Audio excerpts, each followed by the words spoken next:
Have you ever looked at someone and felt that something is off, but couldn't name it? A smile that feels a bit forced, an "I'm fine" that sounds fake, a kind of kindness that somehow makes you uneasy. Your intuition isn't weak. You just don't yet have the language to read the cracks in their mask. We don't step into life with a bare face. From childhood, we learn to wear masks.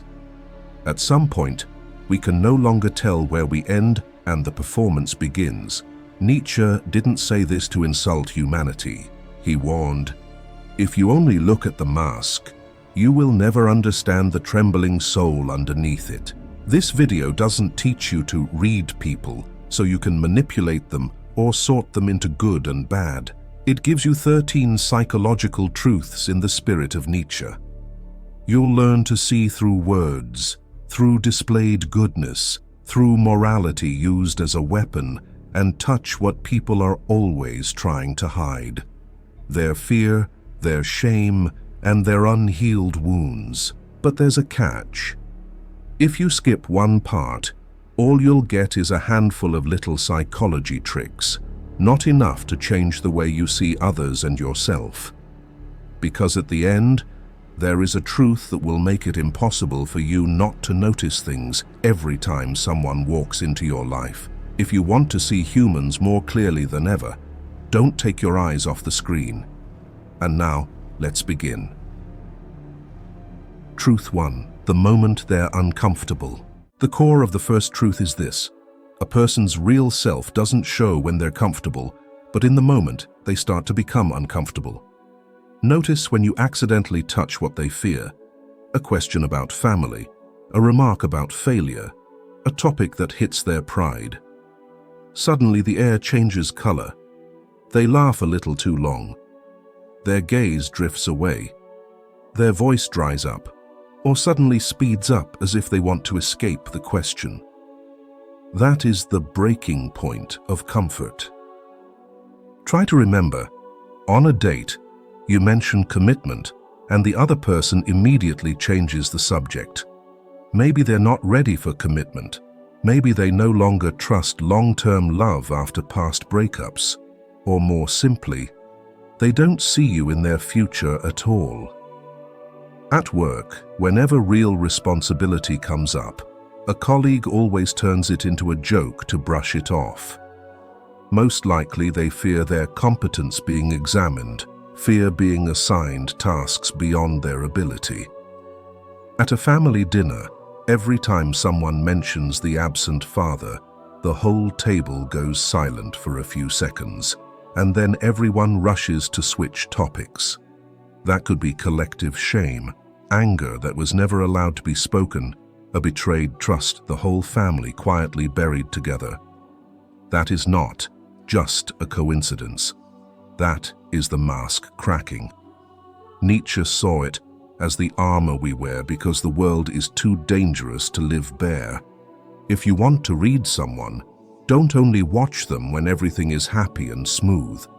Watch them when the atmosphere tilts just slightly, when a question brushes too close, when their body reacts before their mouth does. The moment they are no longer comfortable is a hidden door down into the psychological basement.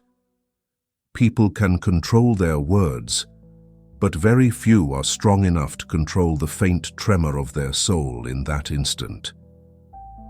And if you learn to look into those moments, you'll realize no one is truly hard to understand. They're just trying to survive behind a mask. Once you begin to notice the moments they lose their ease, you've already seen the first crack in the mask. But there is another clue just as sharp. Not where they weaken, but who they hate. Truth 2. The type of person they hate. Nietzsche has a blade that cuts deep. People rarely hate something for no reason. Nietzsche wrote, "Distrust all in whom the impulse to punish is powerful. The thing they hate so much they keep bringing up is often not outside them. It is inside them, pressed down, brushed aside, thrown into the dark." Pay attention. Some people go everywhere criticizing those who live for appearances, who show off, who are overly confident. If you look deeper, there may be someone who has never allowed themselves to shine. As a child, the moment they expressed even a little, they were taught, be humble, don't show off. So the need for recognition was buried. When they meet someone living that need openly, they feel irritated. That is envy wearing the mask of contempt. Or the type who is obsessed with liars. They scrutinize every word, catch every detail, constantly telling stories about how you can't trust anyone. But step back a little, and you may see. Often they themselves have lied, betrayed, or at least betrayed their own feelings just to stay safe. They hate liars because they haven't forgiven the lying part in themselves. They strike others so they don't have to look back at the sentence they've already passed on themselves. Even moral purity works the same way. The more someone hates those who live loosely, the more they love judging sex, desire, pleasure, and the more likely they were taught that the body and desire are dirty. They don't dare admit they also have desire, so they push it onto others and throw stones. Kierkegaard said people often use morality to escape themselves. Nietzsche exposed it. Much morality is simply envy written in sacred language. Try looking back. What type of person makes you most uncomfortable? The blunt one, the free one, or the one who sacrifices too much? If you're brave enough to write it down below, you might find a part of yourself in it. To read someone, don't ask who they admire. Listen to what type of person they hate, who they speak about with a particular bitterness, and what judgment they repeat again and again. There, you will see the shadow they deny. But people don't only confess through what they openly despise, they also confess through the regions they absolutely refuse to touch. From here, we move into a more delicate clue, the topics they avoid. Truth 3. The topics they avoid. Nietzsche once wrote, "Talking much about oneself can also be a means to conceal oneself. A person can say a great deal about themselves while cleverly hiding the most important place." Want to read someone? Don't only pay attention to what they share. Pay attention to the blank areas on the map of their story, the topics they always dodge, the parts of life they never touch, the questions that make them laugh it off with, let's talk about that later. The truth lies still there. Everyone builds a forbidden zone in their life. Some speak passionately about work, goals, projects, and ambition, but whenever you touch a simple question like, "So what about things with your parents?" they answer one or two lines and switch topics. Some recount an ex in detail, the person who betrayed them. But if you ask, "And what part did you do wrong?" they go quiet or philosophize. I just believe when the fate ends, you let go. The avoided topic is always where the ego cannot bear the truth. Sometimes avoidance isn't in the sentence, "I don't want to talk about that," but in the way they circle it. You ask, "Have you ever felt lonely?" They laugh, "Who hasn't? That's society." It sounds deep, but it never touches me. They use generalities and fake philosophy so they don't have to step into real emotion.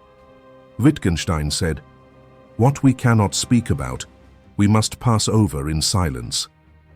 Nietzsche saw it a little differently. Many things we can't talk about are because speaking them would collapse the image we're clinging to. To read someone, you don't need to force confession. You only need to register. There is a gap here. Nietzsche doesn't tell you to break that wall down. He only asks you not to be naive. Don't be fooled by long stories and forget. What they don't tell is often what defines them most deeply. People can paint a whole picture of their life, but the whitewashed part is where the key is kept. However, in life, not everyone chooses silence to escape. Some choose the opposite. They talk a lot, teach a lot, and wear morality as armor. Truth 4. Preaching, correcting others. There's a type of person you meet all the time, always knowing right and wrong, always in the posture of teaching others how to live, how to love properly, how to work morally. They speak as if standing on an invisible podium. Nietzsche looked at this type and did not believe they were noble. He saw most morality as the will to power disguised as an angel. He wrote, "Morality is the herd instinct in the individual." Many people claim they are protecting the good, but in fact, they are imposing herd instinct, the need to dominate, onto others. Watch those who love preaching. A friend constantly criticizes, "What kind of girl dresses like that? You must be modest to be decent." It sounds like defending tradition, but if you ask closely, do they truly care about others' character? Or are they using morality to feel above those who dare to be free with their bodies? A colleague constantly talks about company culture and the spirit of sacrifice, yet chooses moments when others slip to lecture them, to shine as a model example. They might be right on a few points, but the energy isn't constructive. It's pressing others down to stand a little higher. Here, do you suddenly remember? Who lectures you the most? And have you ever realized that sometimes you too stand on that invisible podium? Share such a moment below in the comments, perhaps in writing it out. You'll realize how deeply those lectures have left their mark on your life. To read this type, don't only listen to the content. The reasoning might be correct, but watch how they say it. Do they truly want to understand you, or do they just want to win? Can they accept they might be wrong, or does every conversation become a lesson? Nietzsche doesn't tell you to hate preachers. He only reminds you, be wary of those who are too eager to correct others. Because what they call morality may be suppressed thirst for power, insecurity, trying to compensate, and fear rewritten in moral language. Once you see clearly those who use morality to correct others, you will recognize a defense far more subtle. Not standing on a podium, not judging anyone, but turning the blade back on themselves. Truth 5. Always fine and not caring. If you pay close attention, you'll see you're surrounded by a type of person, always fine and not caring. Right after a breakup from a relationship that lasted years, the next day, they're smiling. It's normal. Being single is freer anyway. They lose a job and say, "It's fine. That's how things are these days." They get betrayed and smirk. Love is a joke.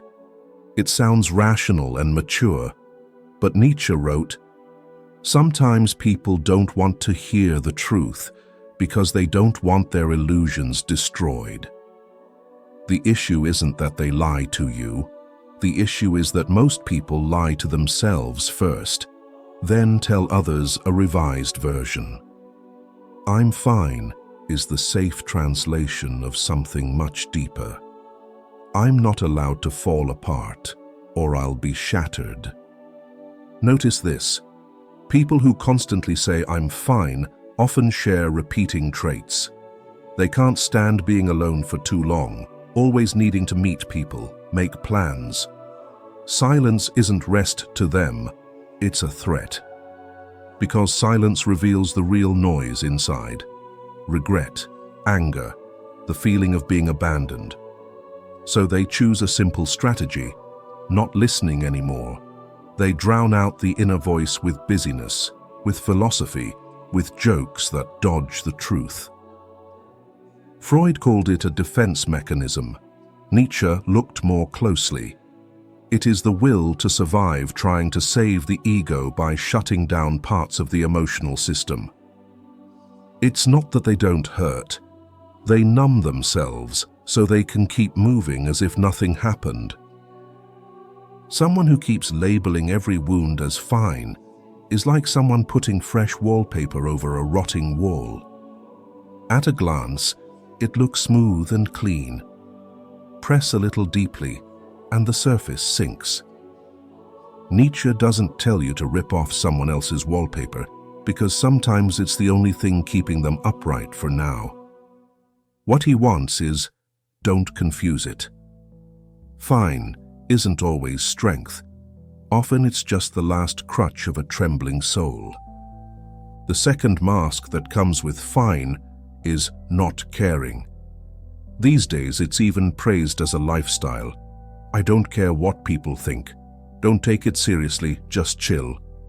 It sounds cool, free. But Nietzsche knew. Humans are creatures of value. We always attach feeling to something. When someone repeats, I don't care, the question shouldn't be, how can they be so cold? It should be, what once made them care so much that now they have to build an entire philosophy against that very need?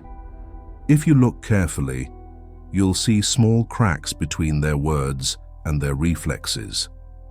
Someone says, I don't care about that person anymore, but still checks their stories every day.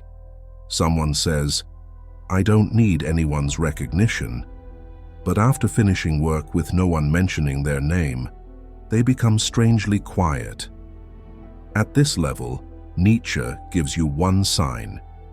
Where there is too much contempt, there is often a desire being suffocated. When they say, love is a joke, behind it, there is still a part that longs to be loved well. When they sneer, money, career, fame are meaningless anyway, behind it may be someone who once chased those things, got left behind, and now chooses to despise what they couldn't reach. To read the always fine and not caring type, don't stop at the literal words. Listen to how often they repeat those lines. Watch how they react in small moments where instinct runs faster than reason. There, you'll see the truth. No one is truly indifferent. Each person is simply powerless in a different way before the need to be seen, to be loved, to be recognized.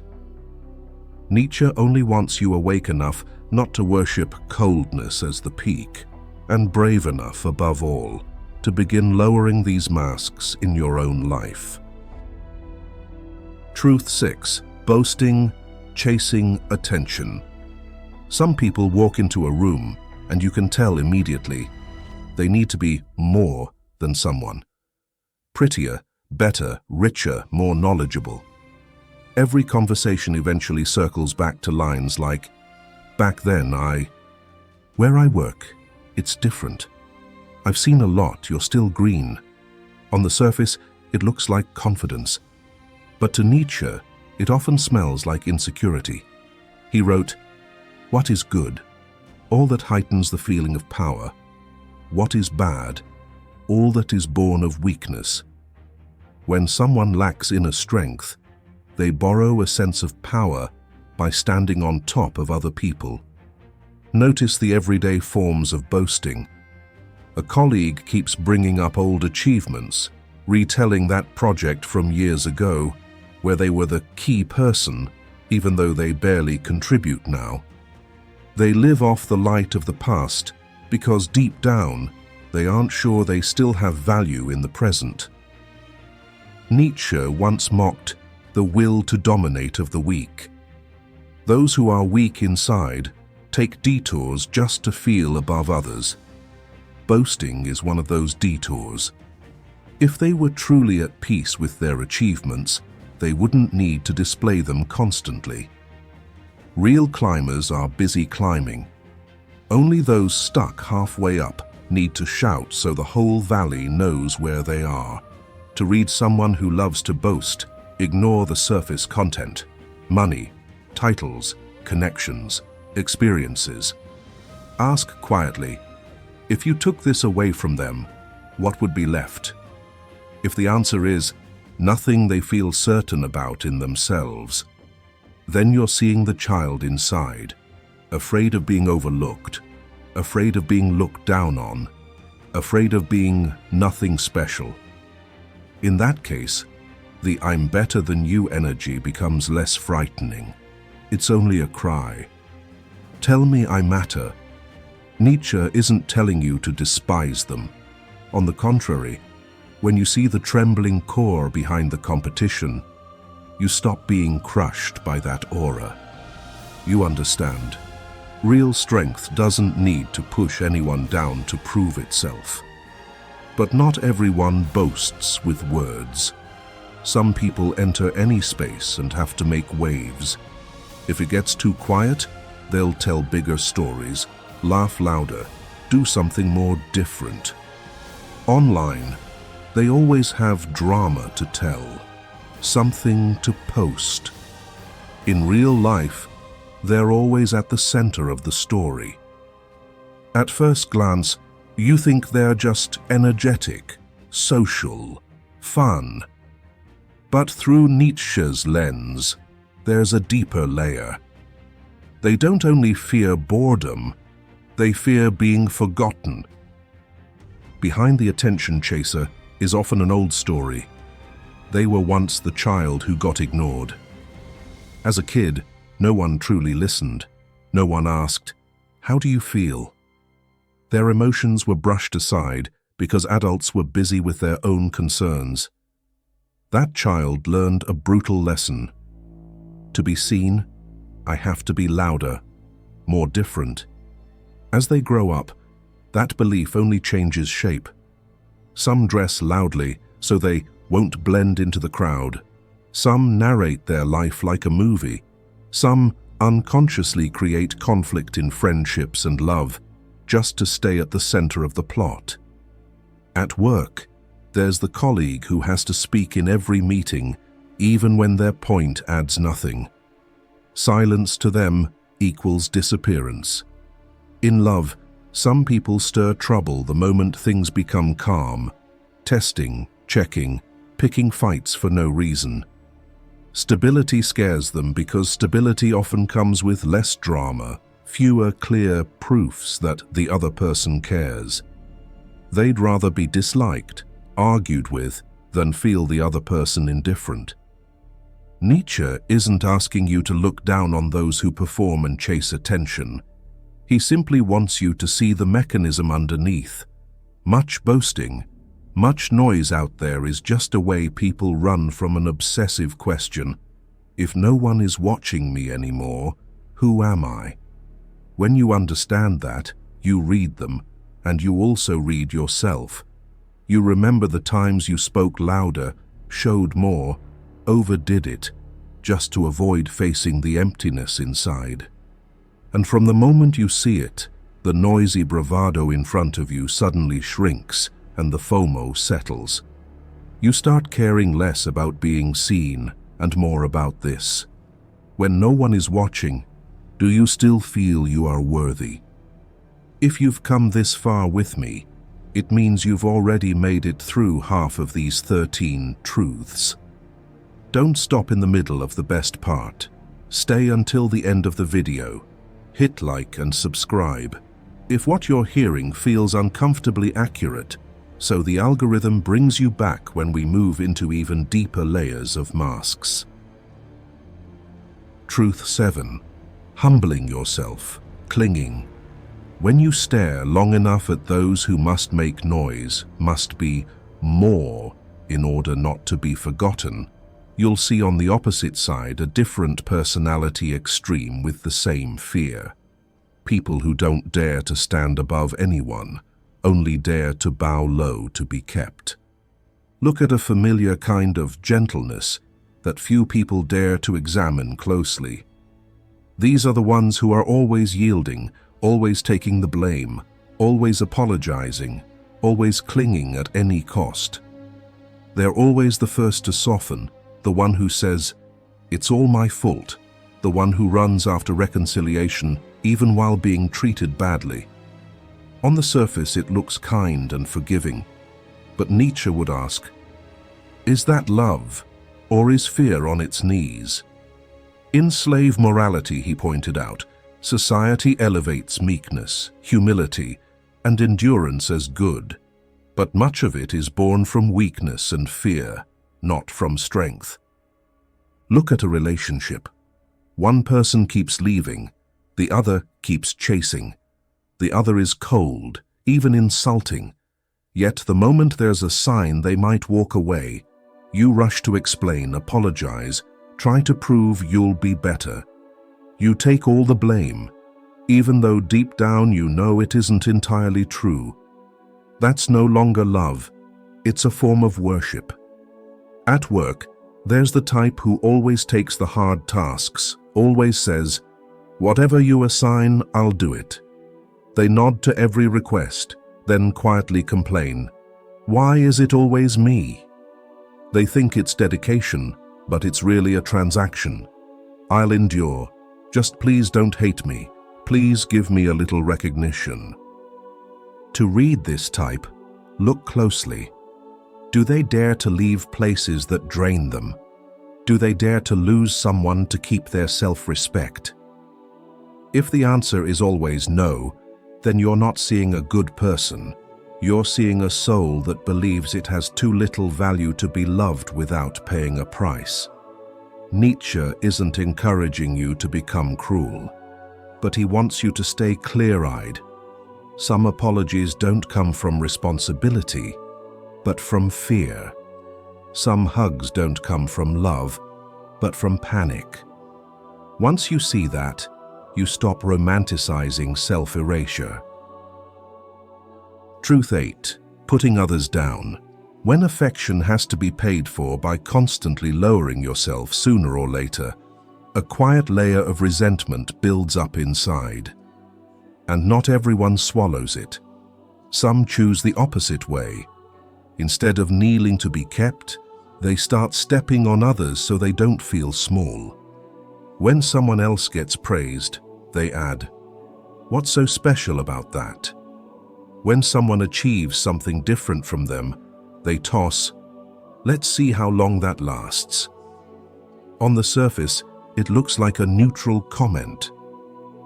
But through Nietzsche's eyes, most put-downs don't come from the other person truly being bad.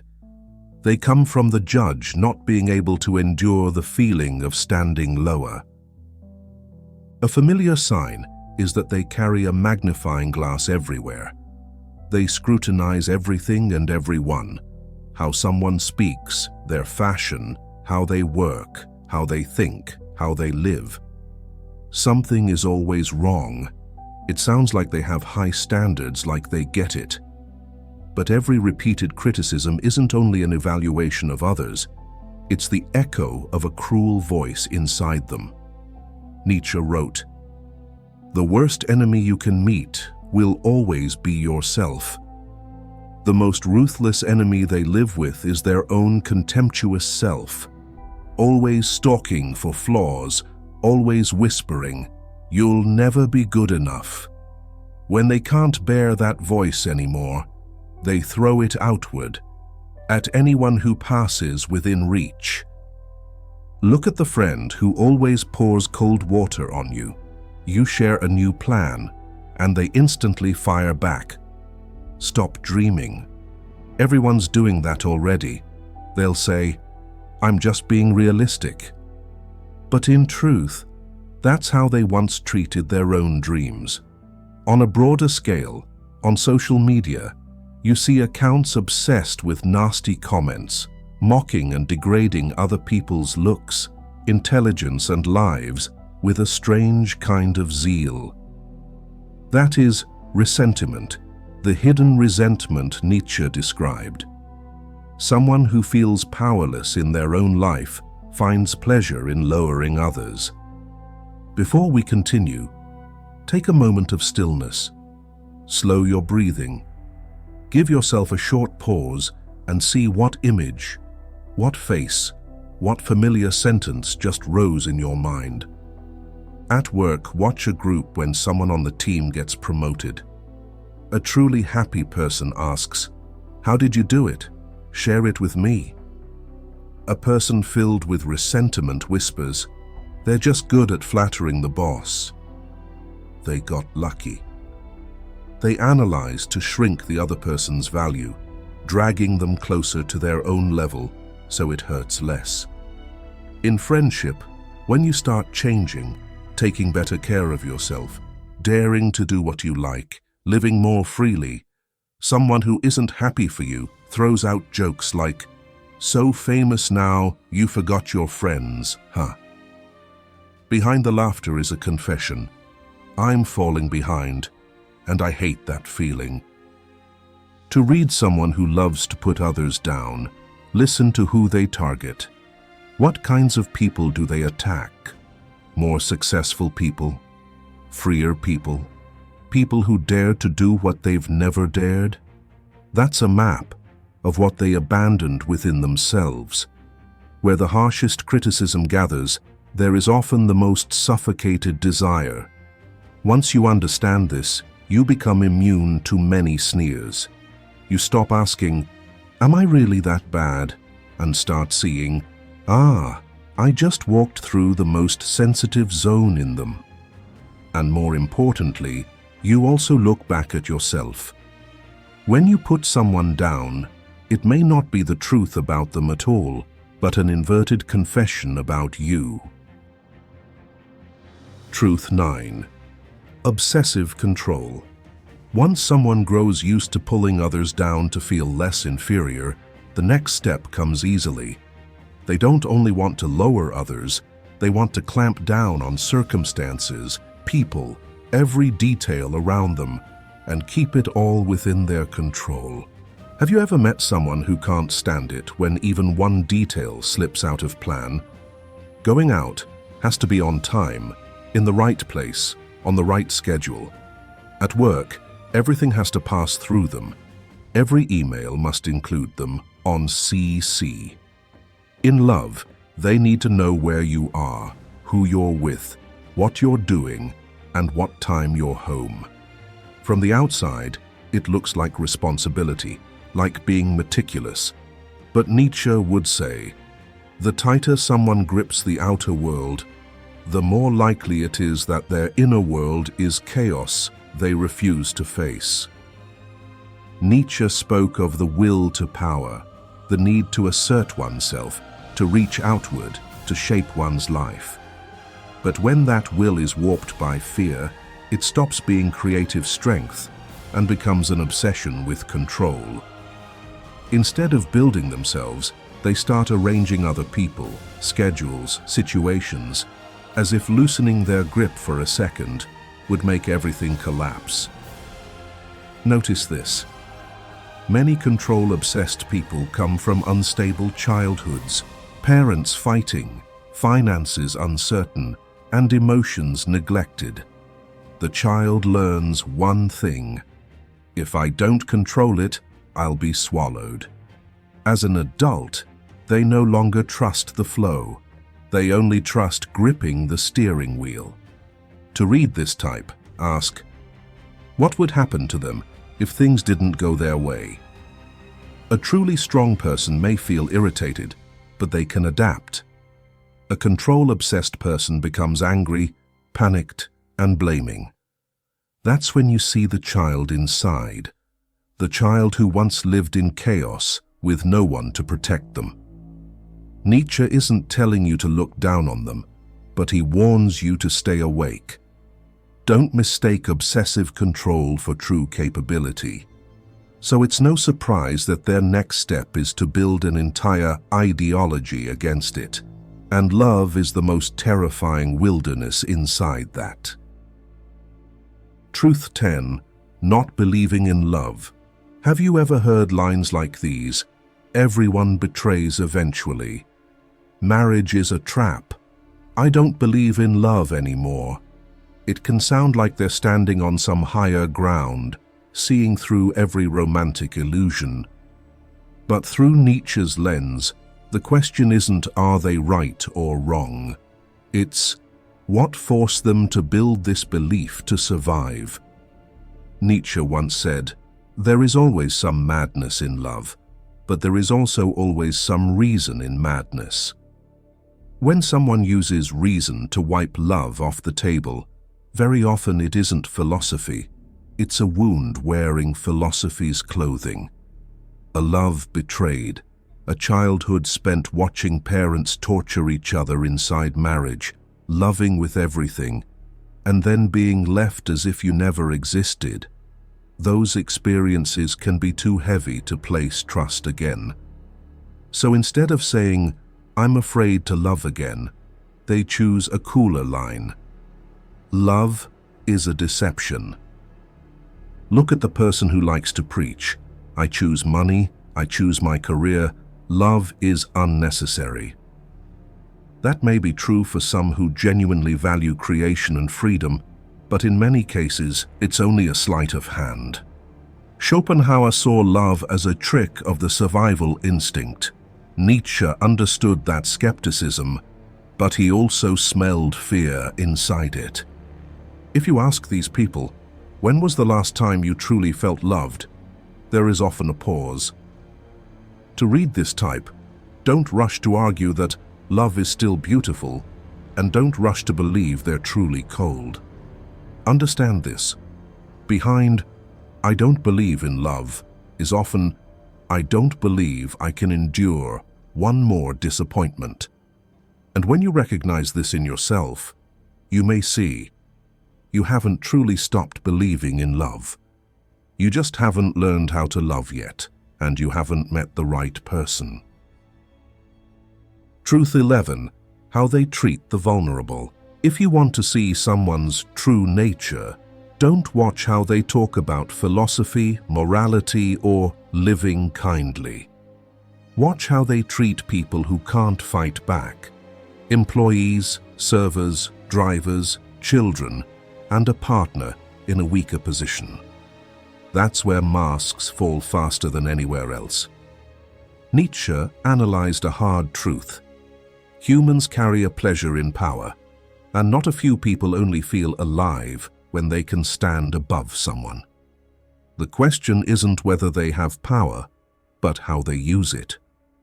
You've seen the type who speaks politely and softly to the boss, but turns around and scolds a server with an icy face and a heavy voice, ready to humiliate over a small mistake.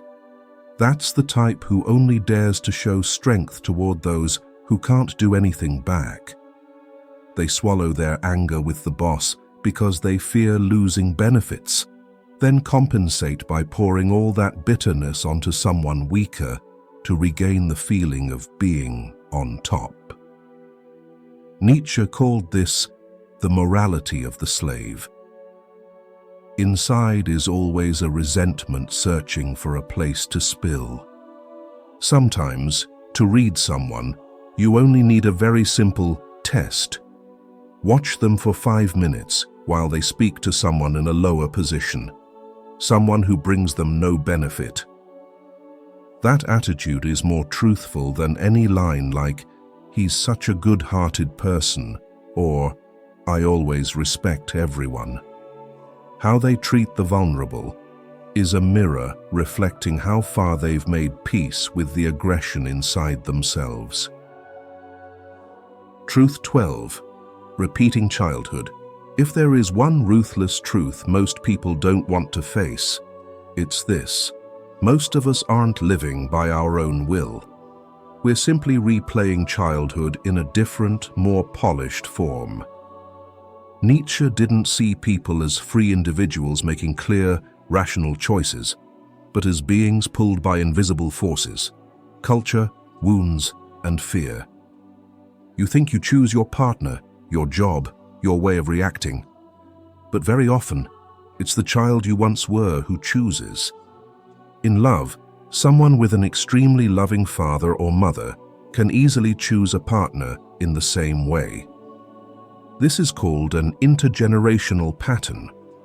They may swear, "I will never be like my parents," yet unconsciously, they still choose the same type of people. Nietzsche said, "Humans are creatures of habit, even habits of suffering. We would rather repeat familiar pain than face a good that feels unfamiliar." To read someone, don't ask, "What do you believe? What do you think about love, about family?" Beliefs can change over time. Observe instead, what kinds of people do they keep falling for? What kinds of relationships? What kinds of conflicts? Again and again. That pattern is the trace of childhood. Nietzsche didn't say this, so you would blame the past. He wanted you, when you see someone repeating a script, to understand they aren't only talking to you, they're talking to old shadows. And especially when you look back at yourself, you'll realize it isn't just bad luck. It's childhood replaying itself. Seeing that is the first step to rewriting the script, instead of spending your whole life performing the same role in the same old play. Truth 13. Avoiding intimacy as the relationship deepens. Have you ever noticed yourself, or someone beside you, start to pull away the moment you open up? When the relationship begins to gain depth, they suddenly get busy, reply slowly, drift to other topics, or disappear without explanation. People often call it fear of commitment, but Nietzsche would tell you, look deeper. This isn't only fear of losing freedom, it's fear of being seen naked. When everything stays on the surface, they can play the role smoothly, funny, charming, interesting, and deep. But when you begin to see rough edges, cracks, imperfections, that's when their mask becomes harder to hold. And so, right at the threshold of intimacy, they retreat, because they fear being weak, being hurt, once the mask falls. Pay attention. They often leave or create drama right when things start becoming serious. When you ask questions like, "What are we? What do you truly want in this relationship?" they dodge, joke it away, or suddenly turn cold. They understand your question perfectly. And because they understand, they're afraid. Because answering truthfully means they must take responsibility for their feelings, admit the other person matters, and admit they have something to lose.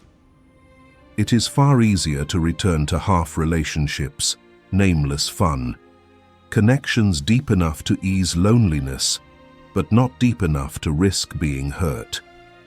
From Nietzsche's point of view, this is a distorted will to power. Instead of using their life force to create a strong bond, they use it to keep control so no one can touch the softest part of them. To read the type who always retreats at the threshold of intimacy, don't rush to conclude, "They're playing with me." Understand that every disappearance is a confession without words. That doesn't excuse the hurt they cause, but it helps you stop sentencing yourself as not good enough. And more importantly, it gives you a mirror to look back at yourself. How many times have you also run away, right when someone began to touch parts you still haven't dared to face? If you've made it this far, you've likely started to feel something hard to deny. No one is truly simple. Every smile, every "I'm fine," every criticism, every disappearance is the trace of a soul trying to survive in its own way. Nietzsche doesn't want you to become a bitter skeptic, standing outside other people's lives and dissecting them. He wants you more awake, so you're no longer dragged around by their masks, and also more courageous, so you dare to look back at yourself with the same depth. From here on, every time you enter a conversation or begin a relationship, you can choose the old way. Trust the surface. Or you can remember what you've learned, listen more carefully, observe more deeply, and above all, be more honest with yourself.